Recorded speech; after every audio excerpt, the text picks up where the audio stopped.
Deus tem planos para cumprir em nossas vidas. Essa é a mensagem de toda a Bíblia e é isso mesmo que estamos estudando aqui no Encontro com a Palavra, escrito pelo pastor Dick Woodward e narrado pelo pastor Edson Bruno. Fique atento a mais um programa que o Ministério Cooperativo Internacional leva a você. Com você agora, pastor Edson Bruno.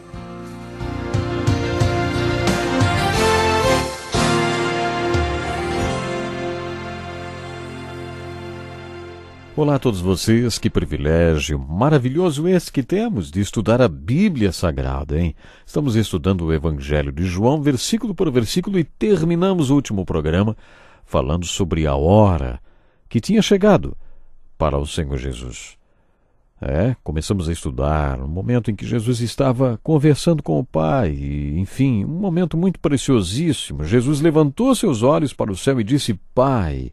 Ele se dirigiu a Deus como Pai e nos ensinou a fazer o mesmo. E suas primeiras palavras foram, chegou a hora. Jesus falou sobre hora. Isto é muito importante. Nós estamos estudando aí o capítulo 17.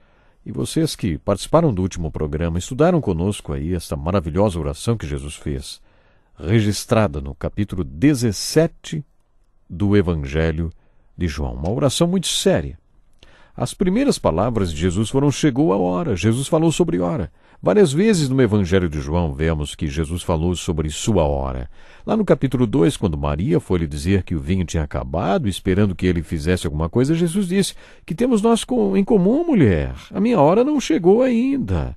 No capítulo 7, quando seus irmãos sugeriram que ele fosse para Jerusalém exercer seu ministério por lá, onde tudo acontecia e onde as pessoas importantes viviam, Jesus disse, para mim ainda não chegou o tempo certo. Para vocês qualquer tempo é certo. Jesus tinha um tipo de itinerário santo a seguir, e ainda não era hora de iniciar o seu ministério público.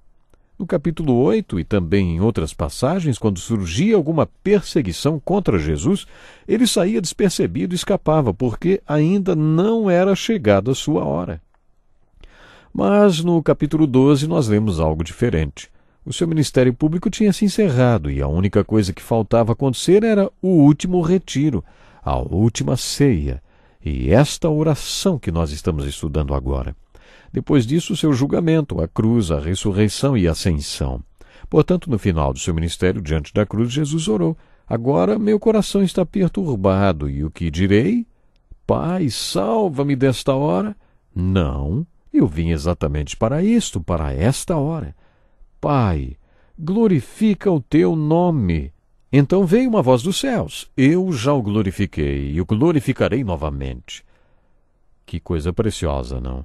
Esta é uma oração que todos nós devemos aprender a fazer. Pai, glorifica o teu nome na minha vida.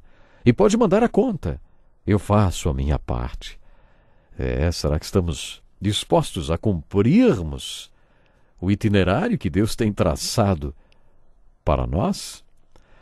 Bom, como eu falei no último programa, então a gente começou a estudar essa oração tão preciosa, né? No final do ministério público de Jesus, ele se reuniu com seus discípulos para a última ceia. Ele sabia que depois daquele retiro com os apóstolos viria a cruz, e por isso ele orou. Agora o meu coração está perturbado, e o que direi? Pai, salva-me desta hora? Não, eu vim exatamente para isso, para esta hora. Pai, glorifica o teu nome. Esta é uma oração séria. Não a faça se não vier do fundo do seu coração. Antes de fazer esta oração, analise muito bem se é isto mesmo que você quer. Você vai se surpreender ao descobrir que Deus responde sim. Ele responde essa oração. Foi assim que Jesus orou no capítulo 12. Jesus usou a ilustração do grão de trigo que, ao cair na terra, ele morre, é enterrado, enfim, aí ele produz frutos, né? Era exatamente isso que estava para acontecer com Jesus. Existe um parêntese entre os capítulos 12 e 17, o último retiro e a última ceia. No capítulo 17, o retiro já havia se encerrado e, nesta oração, Jesus assume a mesma postura que teve no capítulo 12, quando orou, agora meu coração está perturbado, e o que direi? Pai, salva-me desta hora. Não, eu vim exatamente para isto, para esta hora. Quando Jesus fala em chegou a hora, Ele não está se referindo ao tempo de 60 minutos. Ele está se referindo ao ponto mais difícil da sua vida e do seu ministério, a cruz, o sepultamento e a ressurreição. Não creio que possamos separar a ressurreição da crucificação. Possivelmente Jesus também inclua sua ascensão e até mesmo o derramamento do Espírito Santo sobre sua igreja, ocorrido 40 dias depois. Acho que tudo isso incluía sua hora. Poderíamos acrescentar sua hora de glória, a hora mais importante da sua vida e obra. Jesus está se referindo a isto quando diz: Pai, chegou a hora. No capítulo 12, Jesus falou que esta era a hora em que ele seria glorificado, e por isso orou: Pai, chegou a hora. Glorifica o teu filho, para que o teu filho te glorifique. Sabe, é fascinante perceber que sua maior motivação ao pedir que o Pai o glorificasse era que ele mesmo pudesse glorificar o Pai. Nos primeiros versículos desse capítulo, o Senhor mostra qual é o propósito da vida humana. Jesus viveu uma vida perfeita e no final da vida ele pôde dizer: Eu te glorifiquei na terra, completando a obra que me deste para fazer. E pela segunda vez pediu: E agora, Pai, glorifica-me junto a ti, com a glória que eu tinha contigo antes que o mundo existisse. É impressionante observar que Jesus ora para que ele mesmo fosse glorificado. É claro que ele sabe que o propósito daquela hora que estava se aproximando era que o Filho do Homem fosse glorificado. Jesus já tinha dito isso no capítulo 12 e agora reivindicou isto. Aliás, 2 vezes Jesus orou pedindo para ser glorificado, para que também pudesse glorificar o Pai. Qual o propósito da vida humana, hein? O objetivo principal do homem é glorificar a Deus. É o que diz o credo da igreja, e viver com Ele para sempre. Jesus viveu uma vida perfeita. Nestes versículos, Jesus mostra como cumprir o propósito da existência humana ao considerar sua própria vida, ministério e obra. O principal objetivo do homem é glorificar a Deus. Foi isso que Jesus fez ao viver de maneira perfeita na terra. Mas como ele glorificou o Pai? Terminando a obra que Deus lhe deu para fazer. Você já percebeu, lendo o Evangelho de João, como Jesus era obcecado em fazer a obra que Deus lhe havia dado para fazer? Esta era uma obsessão maravilhosa. No capítulo 9, Jesus havia dito: Enquanto é dia, precisamos realizar a obra daquele que me enviou. A noite se aproxima, quando ninguém pode trabalhar. No capítulo 5, Jesus afirmou que a obra que estava realizando era uma prova de quem ele alegava ser. No capítulo 4, depois que Jesus conduziu a mulher samaritana até a água viva, os apóstolos retornaram da cidade trazendo alimento e lhe ofereceram. Mas Jesus recusou, dizendo: A minha comida é fazer a vontade daquele que me enviou e concluir a sua obra. E agora, no capítulo 17 do Evangelho de João, no final de sua vida perfeita aqui na terra, Jesus completou toda a obra que Deus lhe havia entregado. Mesmo quando era um menino lá no templo, Jesus já era obcecado em fazer a obra de Deus e disse aos seus pais: Por que vocês estavam me procurando? Não sabiam que eu devia estar na casa de meu pai? Jesus sempre teve em mente realizar a obra que o Pai lhe havia dado para fazer.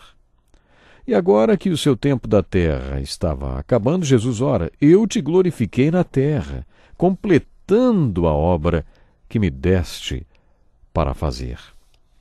No capítulo 19 deste Evangelho, no versículo 30, temos o registro das últimas palavras de Jesus: Está consumado. Há uns 40 anos, mais ou menos, alguns missionários foram mortos pelos índios Auca, na América do Sul, lá no Equador. Eu já contei essa história no programa e você deve se lembrar dela. Um dos missionários era um jovem chamado Jim Elliot. Seu corpo foi encontrado em um rio e ele foi esquartejado pelos índios. Sua carne foi comida pelos peixes. Junto ao corpo também foi encontrado o diário dele, e neste diário, apesar de manchado, ainda se podia ler: Quando chegar a hora, dentro do plano de Deus, de você morrer, certifique-se que a única coisa que lhe reste a fazer seja morrer.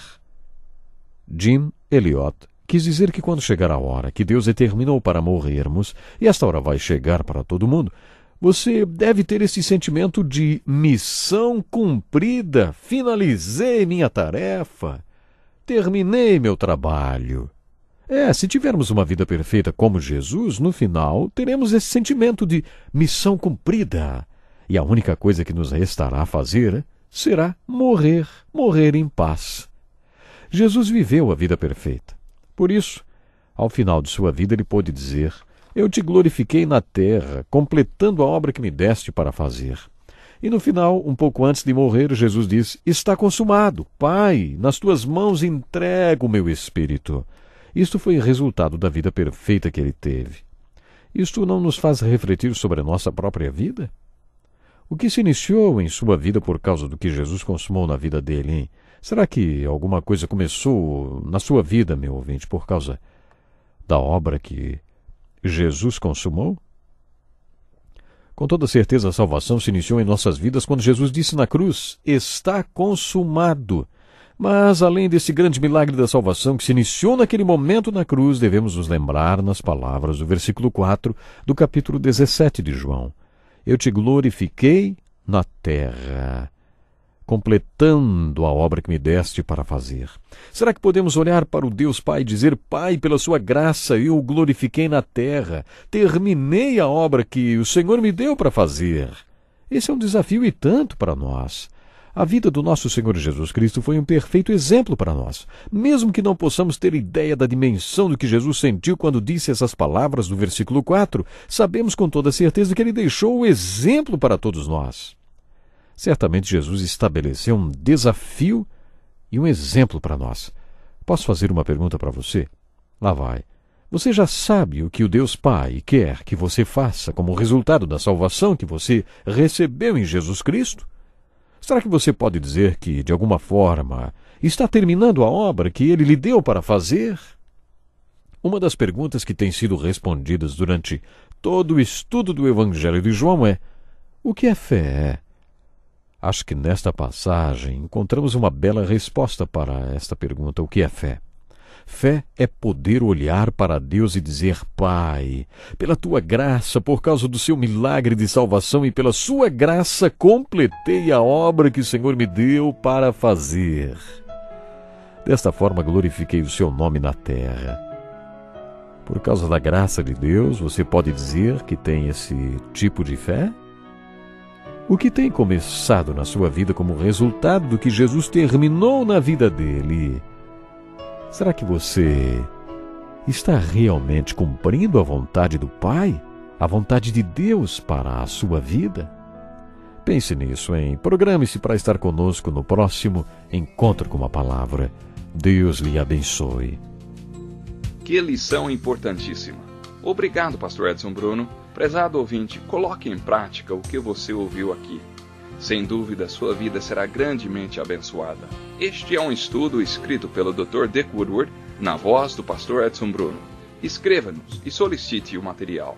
Nosso endereço é Encontro com a Palavra, Caixa Postal 2011, CEP 89201-970, Joinville, Santa Catarina. Até o nosso próximo Encontro com a Palavra.